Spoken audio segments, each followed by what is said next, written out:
ਸਤਨਾਮ ਸਤਨਾਮ। ਸਤ ਕਰਤਾਰ ਤੁਹੀ ਨਿਰੰਕਾਰ, ਤੁਹੀ ਨਿਰੰਕਾਰ।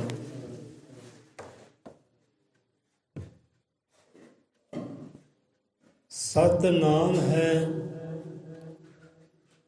ਹरि ਭੋਗ ਤਿਹਾਰੇ, हरि के नाम बिना झूठे सगल पसारे।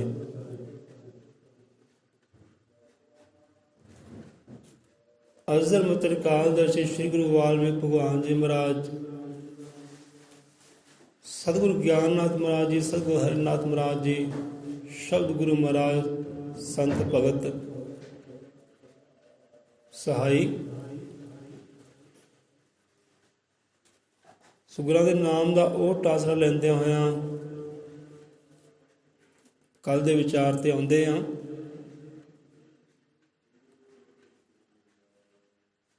ਭਗਤੀ ਸ਼ੀਸ਼ਾ ਪੁਰਸ਼ ਲਈ, ਭਗਤੀ ਧੁੰਦੀ ਪਾਪ, ਭਗਤੀ ਕਰਦਿਆਂ ਜਾਗਦੀ ਸੁੱਤੀ ਹੋਈ ਬਰਾਤ।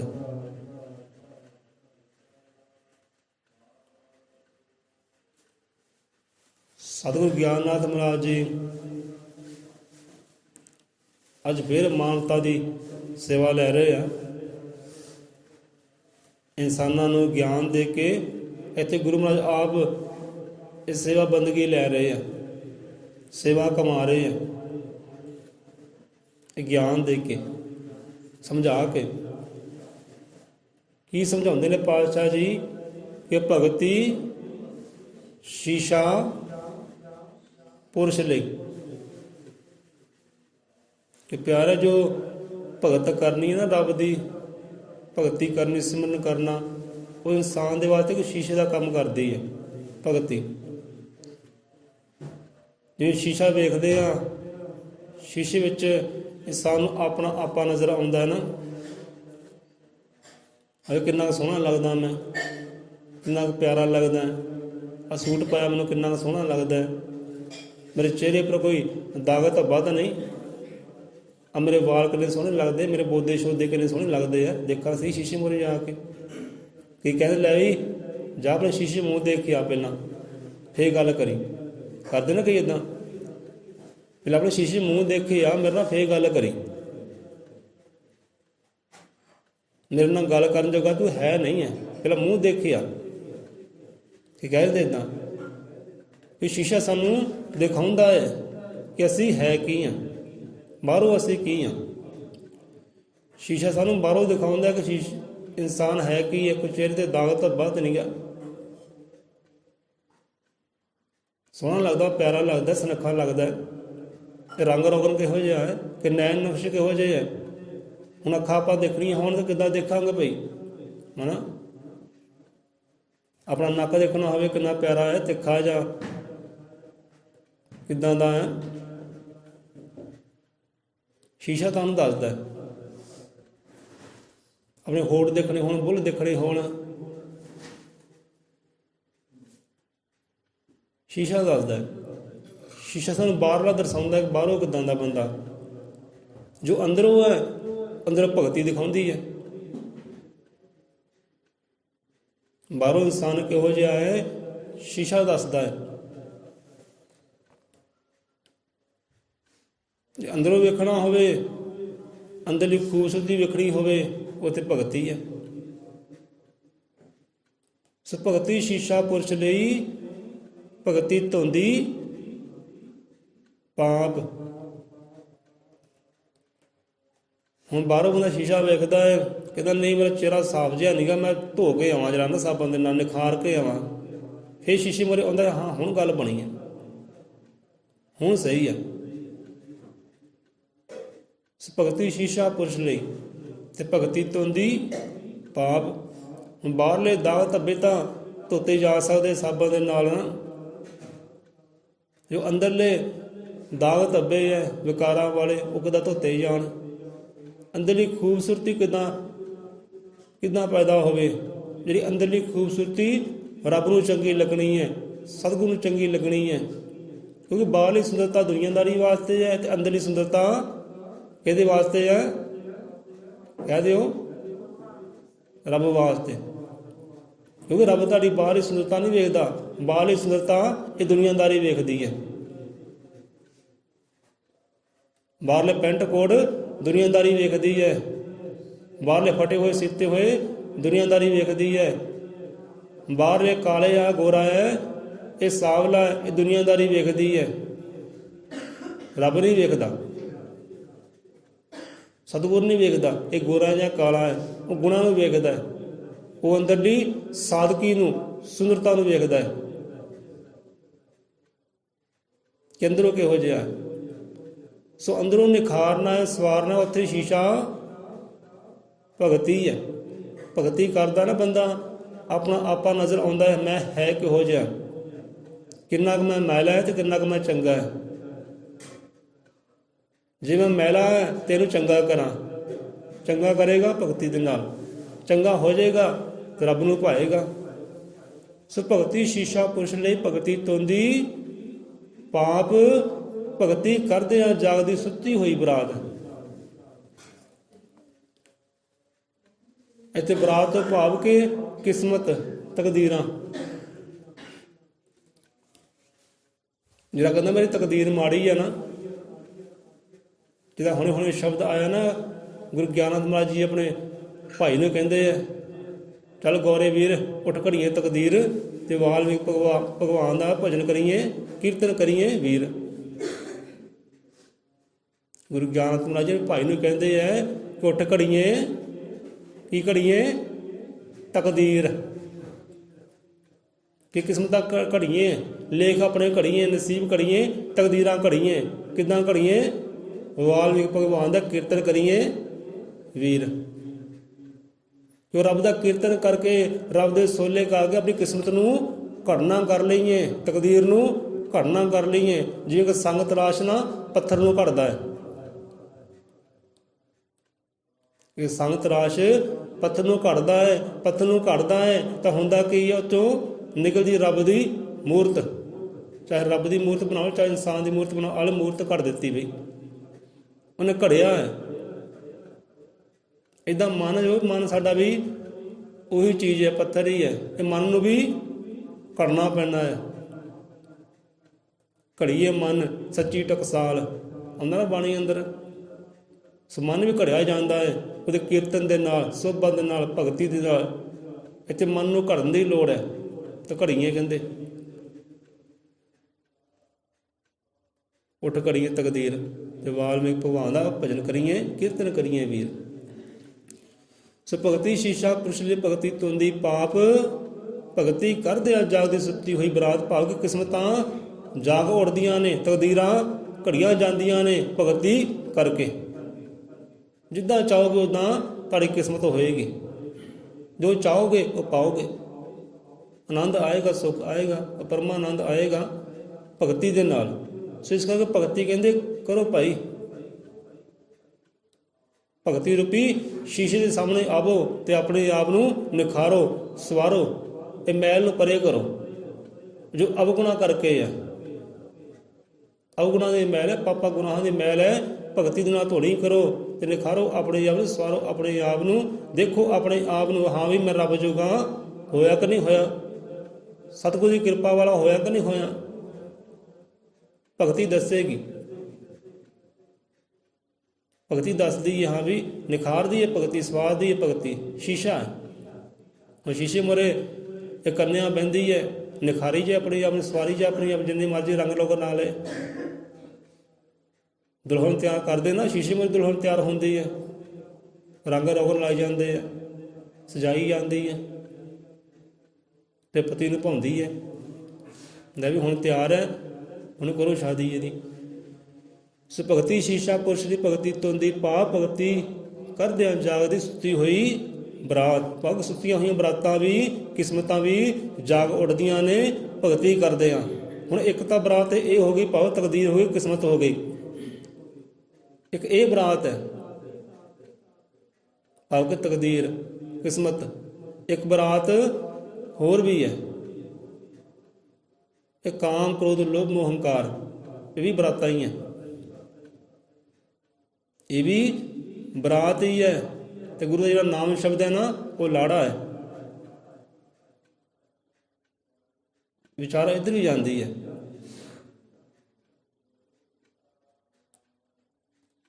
ਭਾਵ ਕਿ ਕਾਮ ਕ੍ਰੋਧ ਲੋਭ ਹੰਕਾਰ ਜੋ ਬਰਾਤ ਹੈ ਨਾ, ਇਹ ਬਰਾਤਾਂ ਵੀ ਜਾਗ ਉੱਠਦੀਆਂ ਨੇ ਉਹ ਭਗਤੀ ਦੇ ਨਾਲ। ਜਿਹੜੀਆਂ ਸੁੱਤੀਆਂ ਸੀਗੀਆਂ ਪਹਿਲਾਂ, ਬੰਦੇ ਨੂੰ ਬੁਰੇ ਪਾਸੇ ਵਿਕਾਰਾਂ ਵੱਲ ਲੈ ਕੇ ਜਾਂਦੀਆਂ ਸੀ, ਭਗਤੀ ਬੰਦਾ ਕਰਦੇ ਤੇ ਬਰਾਤਾਂ ਵੀ ਇਹ ਕਾਮ ਕ੍ਰੋਧ ਲੋਭ ਹੰਕਾਰ ਵੀ ਜਾਗ ਉੱਠਦੇ ਹੈ। ਇਹੀ ਬੰਦੇ ਨੂੰ ਚੰਗੇ ਪਾਸੇ ਲੈ ਕੇ ਜਾਂਦੇ, ਮੰਦੇ ਪਾਸੇ ਫਿਰ ਇਹ ਵੀ ਨਹੀਂ ਲੈ ਕੇ ਜਾਂਦੇ ਕਿ ਤੈਨੂੰ ਮੰਦੇ ਪਾਸੇ ਲੈ ਜਾਈਏ। ਉਹੀ ਫਿਰ ਜਾਗ ਪੈਂਦੇ ਆ, ਉਹਨਾਂ ਨੂੰ ਹੋਸ਼ ਆ ਜਾਂਦੀ ਹੈ ਇਹ ਕਿੱਧਰ ਤੁਰਨਾ ਹੈ। ਦੇਖੋ ਕਿੰਨਾ ਫਾਇਦਾ ਭਗਤੀ ਦਾ। ਤੇ ਬੰਦਾ ਹੈ ਨਾ ਚੀਜ਼ਾਂ 'ਚ ਫਸਿਆ ਹੋਇਆ ਨਾ, ਇਹਨਾਂ ਕਰਕੇ ਪਾਪ ਹੁੰਦੇ, ਗੁਨਾਹ ਹੁੰਦੇ ਆ, ਮੈਲ ਬਣਦੀ ਹੈ ਪਾਪਾਂ ਦੇ ਗੁਨਾਹਾਂ ਦੀ। ਸੋ ਧੋਵੋ ਕਹਿੰਦੇ ਭਗਤੀ ਦੇ ਨਾਲ। ਜਿਹੜਾ ਭਗਤੀ ਤੋਂ ਹੀਣਾ ਵਿਅਰਥ ਹੈ ਉਹਦਾ ਜੀਣਾ। ਫਿਰ ਉਸੇ ਵਿਚਾਰ ਤੇ ਆ ਜਾਂਦੇ ਆ, ਜਿਹੜਾ ਭਗਤੀ ਤੋਂ ਹੀਣਾ ਵਿਅਰਥ ਹੈ ਉਹਦਾ ਜੀਣਾ। ਇਹ ਵੀ ਗੁਰੂਆਂ ਦਾ ਸ਼ਬਦ ਹੀ ਹੈ। ਜੇ ਕੱਲ੍ਹ ਸ਼ਬਦ ਲਿਆ ਸੀ ਨਾ, ਭਾਈ ਰੇ ਭਗਤੀਹੀਣ ਕਾਹੇ ਜਗ ਆਇਆ, ਪੂਰੇ ਗੁਰੂ ਕੀ ਸੇਵਨਾ ਕਿਨੀ ਵਿਅਰਥਾ ਜਨਮ ਕਵਾਇਆ। ਇੱਥੇ ਵੀ ਉਹੀ ਗੱਲ ਹੈ ਕਿ ਜਿਹੜਾ ਭਗਤੀ ਤੋਂ ਹੀਣਾ ਵਿਅਰਥ ਹੈ ਉਹਦਾ ਜੀਣਾ। ਜਿਹਦੇ ਪੱਲੇ ਭਗਤੀ ਹੈ ਨਹੀਂ, ਰੱਬ ਦੀ ਸਤਿਗੁਰ ਦੀ ਸੇਵਾ ਬੰਦਗੀ ਹੈ ਨਹੀਂ, ਕਹਿੰਦੇ ਵਿਅਰਥਾ ਹੈ ਭਾਈ। ਨਾ ਤਾਂ ਆਪਣੇ ਆਪ ਨੂੰ ਜਾਣ ਸਕਦਾ ਹੈ, ਨਾ ਦੂਜੇ ਨੂੰ ਜਾਣ ਸਕਦਾ ਹੈ। ਨਾ ਤਾਂ ਆਪਣੇ ਆਪ ਨੂੰ ਨਿਖਾਰ ਸਕਦਾ, ਸਵਾਰ ਸਕਦਾ, ਨਾ ਦੂਜੇ ਨੂੰ ਨਿਖਾਰ ਸਕਦਾ, ਸਵਾਰ ਸਕਦਾ। ਨਾ ਤਾਂ ਆਪ ਜਾਗ ਸਕਦਾ, ਨਾ ਦੂਜੇ ਨੂੰ ਜਗਾ ਸਕਦਾ ਹੈ। ਕਿਉਂਕਿ ਜਿਹੜਾ ਖੁਦ ਰੋਸ਼ਨ ਆ, ਜੋ ਖੁਦ ਜਗਦਾ ਹੈ, ਦੂਜੇ ਨੂੰ ਜਗਾਏਗਾ। ਜਗਾਉਣਾ ਵੀ ਦੋ ਤਰ੍ਹਾਂ ਦਾ ਹੁੰਦਾ ਹੈ। ਇੱਕ ਜਾਗਣਾ ਹੁੰਦਾ ਨੀਂਦ ਵੱਲੋਂ, ਇੱਕ ਜਗਾਉਣਾ ਹੁੰਦਾ ਦੀਵੇ ਦੀ ਤਰ੍ਹਾਂ। ਜਦੋਂ ਦੀਵਾ ਜਲਦਾ ਹੈ, ਦੀਪਕ ਜਲਦਾ ਨਾ, ਉਹਦਾ ਜਗਾਉਣਾ ਹੁੰਦਾ ਇੱਕ। ਹੁਣ ਜਿਹੜਾ ਖੁਦ ਜਗਦਾ ਹੈ ਨਾ, ਉਹੀ ਦੂਜੇ ਨੂੰ ਜਗਾਏਗਾ ਨਾ। ਜਿਹੜਾ ਹੈ ਹੀ ਸੁੱਤਾ ਹੈ, ਸੁੱਤੇ ਨੇ ਕੀ ਜਗਾਉਣਾ ਕਿਸੇ ਨੂੰ? ਜਿਹੜੇ ਜਾਗਦਾ ਹੈ ਨਾ, ਉਹ ਜਗਾ ਸਕਦਾ ਹੈ, ਉਹੀ ਜਗਾਏਗਾ। ਸੁੱਤਾ ਕਿਸੇ ਨੂੰ ਜਗਾ ਨਹੀਂ ਸਕਦਾ। ਇਸ ਕਰਕੇ ਭਗਤੀ ਜਗਾਉਂਦੀ ਹੈ।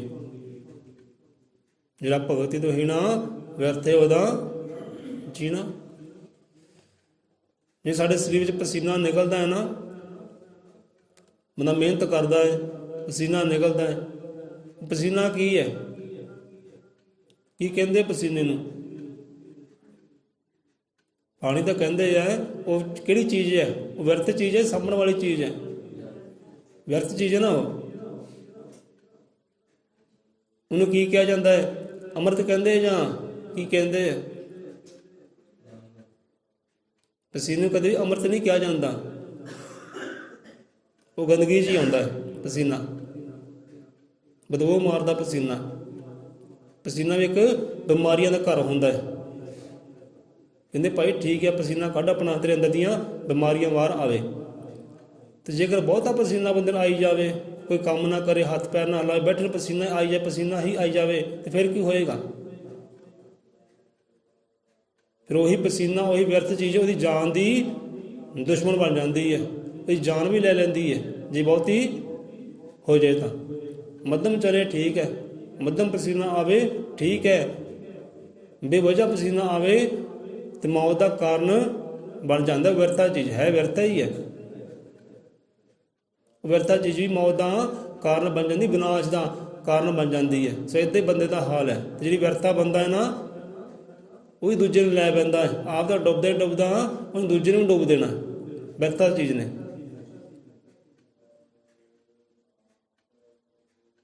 ਸੋ ਇੱਦਾਂ ਹੈ, ਵਿਅਰਥਾ ਚੀਜ਼ ਹੈ। ਸੋ ਜਿਹੜਾ ਭਗਤੀ ਤੋਂ ਹੀਣਾ ਵਿਅਰਥ ਹੈ ਉਹਦਾ ਜੀਣਾ। ਜੇ ਕੱਲ੍ਹ ਗੱਲ ਕਰਦੇ ਸੀ ਭਾਈ, ਸਤਿਗੁਰੂ ਮਹਾਰਾਜ ਸਮਝਾਉਂਦੇ ਕਿ ਭਾਈ ਜਿਹਦੇ ਪੱਲੇ ਭਗਤੀ ਨਹੀਂ ਨਾ, ਉਹਦੇ ਨਾਲੋਂ ਕਹਿੰਦੇ ਪਸ਼ੂ ਚੰਗੇ ਆ, ਜਾਨਵਰ ਚੰਗੇ ਆ। ਤੇ ਗੱਲ ਹੈ ਵੀ ਬਿਲਕੁਲ ਸਹੀ ਹੈ। ਬਾਣੀ 'ਚ ਲਿਖਿਆ ਹੈ, ਦੱਸਦੇ ਮਹਾਰਾਜ। ਇਹਦੇ ਧਰਤੀ ਤੇ ਬੋਝ ਹੈ, ਧਰਤੀ ਤੇ ਸਮਝੋ ਭਾਰ। ਕਹਿੰਦੇ ਧਰਤੀ ਤੇ ਬੋਝ ਹੈ, ਧਰਤੀ ਤੇ ਭਾਰ ਹੈ। ਉਸ ਬੰਦੇ ਤੋਂ ਪਸ਼ੂ ਉਤਮ ਚੰਗਾ ਲੱਖ ਹਜ਼ਾਰ। ਜਿਹਦੇ ਪੱਲੇ ਭਗਤੀ ਨਹੀਂ ਨਾ, ਜਿਹਦੇ ਦਇਆ ਦੀ ਗੱਲ ਆਈ ਹੈ, ਜਿਹਦੇ ਦਿਲ ਵਿੱਚ ਦਇਆ ਨਹੀਂ, ਨਾ ਹੀ ਈਸ਼ਵਰ ਦਾ ਕੋਈ ਭੈ। ਕਹਿੰਦੇ ਪਸ਼ੂ ਚੰਗੇ ਹੈ ਇਹੋ ਜਿਹੇ ਬੰਦੇ ਤੋਂ, ਜਿਹਦੇ ਪੱਲੇ ਭਗਤੀ ਨਹੀਂ ਹੈ, ਸਿਮਰ ਨਹੀਂ ਹੈ, ਰੱਬ ਦੀ ਯਾਦ ਜਿਹਦੇ ਹਿਰਦੇ ਅੰਦਰ ਨਹੀਂ ਹੈ, ਰੱਬ ਦਾ ਚੇਤਾ ਜਿਹਦੇ ਹਿਰਦੇ ਅੰਦਰ ਨਹੀਂ ਹੈ, ਪਸ਼ੂ ਕਹਿੰਦੇ ਚੰਗੇ ਹੈ। ਉਹ ਕਿਸੇ ਵੀ ਕੰਮ ਨਹੀਂ ਬੰਦਾ ਆਉਂਦਾ ਜਾਂ ਦੂਜੇ ਦੇ ਕੰਮ ਆ ਜਾਏ, ਉਹਨੂੰ ਆਪਣੇ ਸਵਾਰਥ ਦੇ ਨਾਲ ਹੈ। ਤੇ ਸਵਾਰਥੀ ਬੰਦੇ ਕਦੇ ਰੱਬ ਦੇ ਘਰ ਪਾਉਂਦੇ ਨਹੀਂ, ਹਾਜ਼ਰ ਨਹੀਂ ਹੁੰਦੇ। ਪਸ਼ੂ ਕਹਿੰਦੇ ਚੰਗੇ। ਪਸ਼ੂ ਹੁਣ ਕਿੱਦਾਂ ਚੰਗੇ ਹੈ ਭਾਈ? ਇੱਥੇ ਵਿਚਾਰ ਕਰੇ। ਹੁਣ ਪਸ਼ੂ ਵੀ ਨਾ ਇਨਸਾਨ ਦੇ ਸੇਵਕ ਹੈ ਭਾਈ। ਪਸ਼ੂਆਂ ਤੋਂ ਕੰਮ ਲੈਂਦੇ ਨਾ ਇਨਸਾਨ। ਪਸ਼ੂਆਂ ਦਾ ਗੋਬਰ ਵੀ ਕੰਮ ਆਉਂਦਾ ਹੈ, ਪਸ਼ੂਆਂ ਦੀ ਚਮੜੀ ਵੀ ਕੰਮ ਆਉਂਦੀ ਹੈ, ਪਸ਼ੂਆਂ ਦੇ ਹੱਡ ਵੀ ਕੰਮ ਆਉਂਦੇ ਆ ਨਾ। ਤੇ ਇਨਸਾਨ ਦਾ ਕੀ ਕੰਮ ਆਉਂਦਾ ਹੈ? ਕੱਖ ਵੀ ਨਹੀਂ। ਪਸ਼ੂਆਂ ਦਾ ਦੁੱਧ ਵੀ ਕੰਮ ਆਉਂਦਾ ਹੈ, ਕਹਿੰਦੇ ਪਾਵਰ ਦਿੰਦਾ ਹੈ, ਸ਼ਕਤੀ ਦਿੰਦਾ ਹੈ ਨਾ, ਬੱਚੇ ਪਾਲਦਾ ਤੁਹਾਡੇ। ਦੁੱਧ ਹੈ ਤਾਂ ਪਸ਼ੂਆਂ ਦਾ ਹੀ ਹੈ, ਤੇ ਕੰਮ ਆ ਗਿਆ ਤੇ ਪਸ਼ੂ ਵੀ ਚੰਗੇ ਹੋਏ ਨਾ। ਉਹ ਭਗਤੀ ਵੀ ਨਹੀਂ ਕਰਦੇ, ਸਿਮਰਨ ਵੀ ਨਹੀਂ ਕਰਦੇ ਰੱਬ ਦਾ। ਤੇ ਇਨਸਾਨ ਜੇ ਪਸ਼ੂਆਂ ਤੋਂ ਸਿੱਖਿਆ ਲਵੇ, ਹਾਏ ਪਸ਼ੂ ਸਾਡੇ ਕੰਮ ਆ ਰਿਹਾ ਹੈ, ਤੇ ਮੈਂ ਬੰਦਾ ਹੋ ਕੇ ਦੂਜੇ ਦੇ ਕੰਮ ਕਿਉਂ ਨਾ ਆਵਾਂ ਭਾਈ? ਇਹ ਪਸ਼ੂ ਹੋ ਕੇ ਸੇਵਾ ਲਈ ਜਾਂਦੇ ਹੈ, ਮੈਂ ਬੰਦਾ ਹੋ ਕੇ ਸੇਵਾ ਕਿਉਂ ਨਾ ਕਮਾਵਾਂ? ਇਹ ਪਸ਼ੂ ਹੋ ਕੇ ਪੁੰਨ ਕਮਾਈ ਜਾਂਦੇ ਹੈ, ਮੈਂ ਬੰਦਾ ਹੋ ਕੇ ਪੁੰਨ ਕਿਉਂ ਨਾ ਕਮਾਵਾਂ ਭਾਈ? ਇਹ ਬੰਦਾ ਵਿਚਾਰ ਕਰੇ, ਸਿੱਖਿਆ ਲਵੇ ਇਹਨਾਂ ਚੀਜ਼ਾਂ ਤੋਂ। ਪਸ਼ੂ ਲਾਭਦਾਇਕ ਹੈ, ਲਾਭ ਦਿੰਦੇ ਆ ਇਨਸਾਨ ਨੂੰ, ਤੇ ਚੰਗੇ ਆ ਕਹਿੰਦੇ ਮਹਾਰਾਜ। ਇੱਥੇ ਆਪ ਕਹਿੰਦੇ ਆ ਇਹਦੇ ਪਸ਼ੂ ਚੰਗੇ ਆ ਇਹੋ ਜਿਹੇ ਬੰਦੇ ਨਾਲੋਂ। ਉਸ ਬੰਦੇ ਤੋਂ ਪਸ਼ੂ ਹੈ ਉੱਤਮ ਚੰਗਾ ਲੱਖ ਹਜ਼ਾਰ। ਲੱਖ ਹਜ਼ਾਰ ਚੰਗਾ ਕਿਹਾ ਹੈ, 10 ਵੀ ਨਹੀਂ ਕਿਹਾ, 100 ਵੀ ਨਹੀਂ ਕਿਹਾ, ਲੱਖ ਹਜ਼ਾਰ ਕਹਿੰਦੇ ਚੰਗਾ ਇਹੋ ਜਿਹੇ ਬੰਦਿਆਂ ਤੋਂ ਪਸ਼ੂ। ਕਿਸੇ ਕੰਮ ਤਾਂ ਹੀ ਹੁੰਦਾ, ਚਮੜਾ ਵੀ ਕੰਮ ਆ ਗਿਆ, ਹੱਡ ਵੀ ਕੰਮ ਆ ਗਏ, ਗੋਬਰ ਵੀ ਕੰਮ ਆ ਗਿਆ, ਉਹਦਾ ਜੀਵਨ ਕੰਮ ਆ ਗਿਆ। ਪਹਿਲਾਂ ਪਸ਼ੂਆਂ ਦੇ ਨਾਲ ਖੇਤੀਆਂ ਹੁੰਦੀਆਂ ਸੀ, ਉਹ ਖੇਤੀਬਾੜੀ ਕਰਦੇ ਸੀ, ਦੁੱਧ ਵੀ ਕੰਮ ਆ ਜਾਂਦਾ ਹੈ, ਚੰਗਾ ਕਹਿੰਦੇ। ਤੇ ਜਿਹੜਾ ਭਗਤੀ ਤੋਂ ਹੀਣਾ ਵਿਅਰਥ ਹੈ ਉਹਦਾ ਜੀਣਾ। ਸੋ ਇਹਨਾਂ ਕੋ ਸਮਝੋ। ਸੋ ਭਗਤੀ ਸ਼ੀਸ਼ਾ ਪੁੱਛ ਲਈ, ਭਗਤੀ ਧੁੰਦੀ ਪਾਪ, ਭਗਤੀ ਕਰਦੇ ਜਾਗਦੀ ਸੁੱਤੀ ਹੋਈ ਬਰਾਤ। ਸੁਣੇ ਸ਼ਬਦਾਂ ਵਿੱਚ ਵਿਚਾਰ ਬੜੀ ਹੈ, ਬੰਦਾ ਵਿਚਾਰ ਕਰੇ ਭਗਤੀ ਹੈ ਕੀ ਚੀਜ਼। ਇਹ ਕੱਲ੍ਹ ਆਪਾਂ ਗੱਲ ਕਰਦੇ ਸੀ ਨਾ ਵੀ ਸਰੀਰ ਦਾ ਇੱਕ ਅੰਗ ਡੈਮੇਜ ਹੋ ਜਾਏ ਤੇ ਸਾਰਾ ਸਰੀਰ ਸਤਿਆਨਾਸ਼ ਹੋ ਜਾਂਦਾ ਹੈ। ਨਾ ਬੰਦਾ ਕਿਸੇ ਦੁੱਖ ਵਿੱਚ ਖੜਦਾ ਹੈ, ਨਾ ਕਿਸੇ ਸੁੱਖ ਵਿੱਚ ਖੜਦਾ ਹੈ, ਚੰਗਾ ਨਹੀਂ ਕੁਝ ਲੱਗਦਾ। ਨਾ ਉਹਨੂੰ ਖਾਣ ਚੰਗਾ ਲੱਗਦਾ, ਨਾ ਪੀਣ ਚੰਗਾ ਲੱਗਦਾ, ਨਾ ਪਹਿਨਣ ਚੰਗਾ ਲੱਗਦਾ, ਘਰ ਦੇ ਜੀਅ ਵੀ ਚੰਗੇ ਨਹੀਂ ਲੱਗਦੇ। ਇੱਕ ਅੰਗ ਵੀ ਡੈਮੇਜ ਹੋ ਜਾਏ ਤਾਂ ਅਧੂਰਾ ਹੋ ਜਾਂਦਾ ਜੀਵਨ ਉਹਦਾ। ਜਿੱਦਾਂ ਉਦਾਹਰਨ ਲੈ ਲਓ, ਹੁਣ ਸਾਡੀ ਭੈਣ ਹੈ, ਚਲੋ ਸਤਸੰਗੀ ਜੀਵ ਹੈ, ਅਰਦਾਸ ਬੇਨਤੀ ਕਰਿਓ ਉਹਨਾਂ ਵਾਸਤੇ ਕਿ ਰੱਬ ਉਹਨਾਂ ਨੂੰ ਤੰਦਰੁਸਤੀ ਦੇਵੇ। ਜੋ ਵੀ ਪ੍ਰੋਬਲਮ ਉਹਨਾਂ ਨੂੰ ਹੈ ਮਹਾਰਾਜ, ਉਹ ਪ੍ਰੋਬਲਮ ਦੂਰ ਕਰੇ, ਦੁੱਖ ਦੂਰ ਕਰੇ, ਹਰ ਨਾ ਕਰੇ, ਤੇ ਆਪਣੇ ਗੁਰੂ ਘਰ ਦੀਆਂ ਰੌਣਕਾਂ ਬਖਸ਼ਿਸ਼ ਕਰੇ। ਗੁਰੂ ਘਰ ਦੀ ਰੌਣਕਾਂ ਦਾ ਪਾਤਰ ਬਣਾਓ। ਜਿੱਦਾਂ ਪਹਿਲਾਂ ਪਾਤਰ ਬਣਦੇ ਆਏ ਨਾ, ਉੱਦਾਂ ਰੌਣਕਾਂ ਦਾ ਪਾਤਰ ਬਣ, ਸਤਸੰਗ ਦੇ ਪਾਤਰ ਬਣ। ਦਾਤਾ ਜੀ ਐਸੀ ਕਿਰਪਾ ਕਰੇ। ਸੋ ਉਦਾਹਰਨ ਲੈ ਲਓ ਉਹਨਾਂ ਜੀਵਨ ਦੀ, ਤੇ ਹੋਰ ਨਾ ਜੀਵਨ ਦੇ ਉਦਾਹਰਨ ਲੈ ਲਿਓ। ਹੁਣ ਦੇਖੋ ਸਤਸੰਗ ਵਿੱਚ ਹਾਜ਼ਰੀ ਉਹਨਾਂ ਦੀ ਹੁੰਦੀ ਹੈ, ਚਾਹੇ ਗਰਮੀ ਸਰਦੀ ਹੋਵੇ, ਤਾਂ ਸਭ ਤੋਂ ਪਹਿਲਾਂ ਉਹਨਾਂ ਨੇ ਆਉਣਾ,